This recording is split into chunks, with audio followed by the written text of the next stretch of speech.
Welcome back to the Matthew Nice Arena. We're about to start the fifth and final set. It's all down to this. Whichever team wins this game. But in the dig column, but what have you seen then, Cameron, from Purdue that has managed to get this to 5?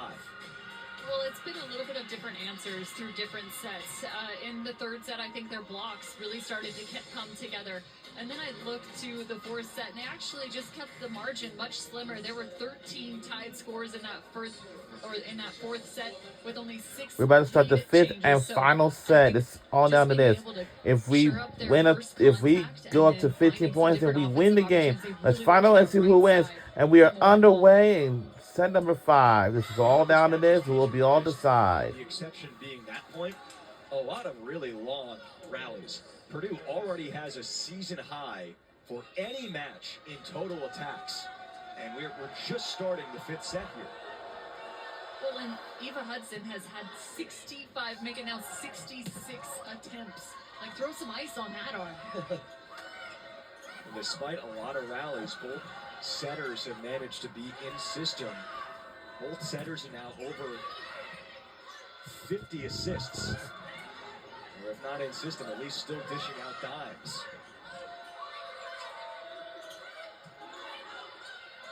Here's Klein to Oabete, solo block Colvin.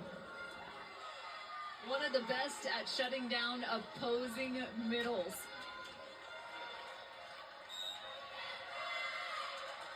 And this time it's out of the back row. Same regard, defending the middle of the court as she throws those hands over the net.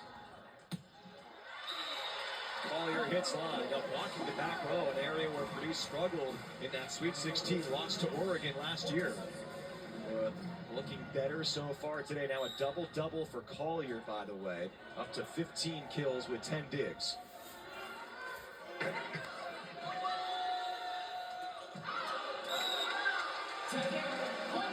Center-hitter connection today between Anderson and Colvin, not quite always there. Colvin is into those double digits, but again, it's just tough with that spacing. As the setter pulls off the net, traditionally you kind of want to see a bit more distance from the setter as well to create better angles. That time, Colvin just really getting in front of Anderson.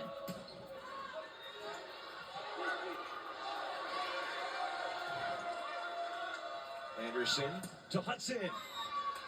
Thumbs down on the swing. Thumbs up result for Hudson. Hudson is starting to find some more room across court. She is really attacking the interior. This is now the second time she's tried to go 4-4 with success in this fifth set. Glover, the answer, a new career high, 15 kills for Noemi Glover.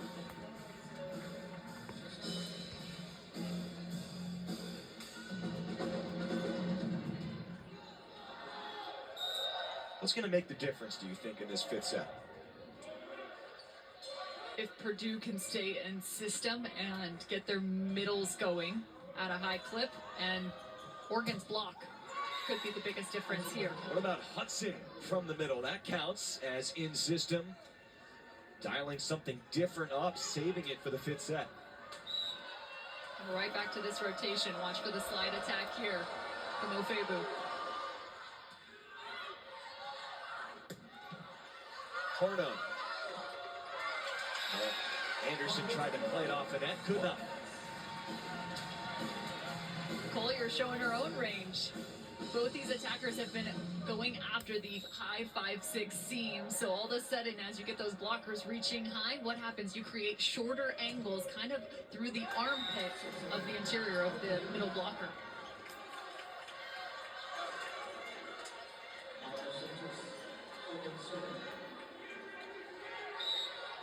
Oregon, a little bit of asserting edge, you would have to say on paper. The aces to errors have been pretty similar tonight.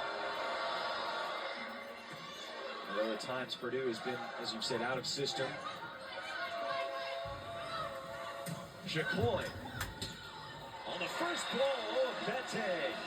Heads up play. Just when you think one team's got the advantage in a rally, the other team steals it away. I thought that play, the one-on-one, Chicoine was going to detonate the ball, and then all of a sudden it just beautifully is delivered to the outside. As this season has gone along, we are seeing what made Owabete the Big West Player of the Year last year. Had a tepid start to the year, really turned it on second half of the season. The answer for Lourdes Myers. But you can see the emphasis still going directly to the middle. The missed contact, it doesn't matter if you come away with the point. And when you do have these kind of explosive middles, it really does add pressure to the setter. You've got to get the ball out of your hands so much quicker, and I would almost actually elevate my contact point, trying to find a little bit of better tempo. Scramble kept up. Neal blasts it off the hands on the slide kill. When her name is called, she has found yet another kill. She's only had 5 attempts in this match. It's hard to believe that number as she picks up yet another kill. 7 blocks, the efficient hitting on very low volume. Nice night for Neal.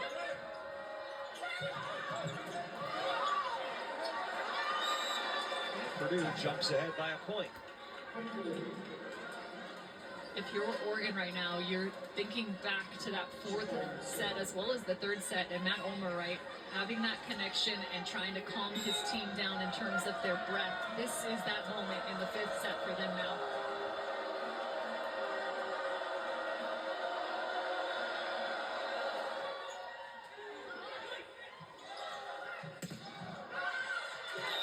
Full kill, Owabete. And that's the best way to get it done. A first ball side out. The first opportunity to strike, and you do alleviate some of that anxiety. Michelle Owabete out of Oakland sang the national anthem a few hours ago before tonight's match. One of the best servers in the conference.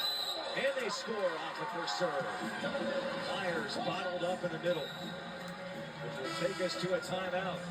Teams will change sides. Oregon 8-7 in the 5th set. All right. We'll be right back.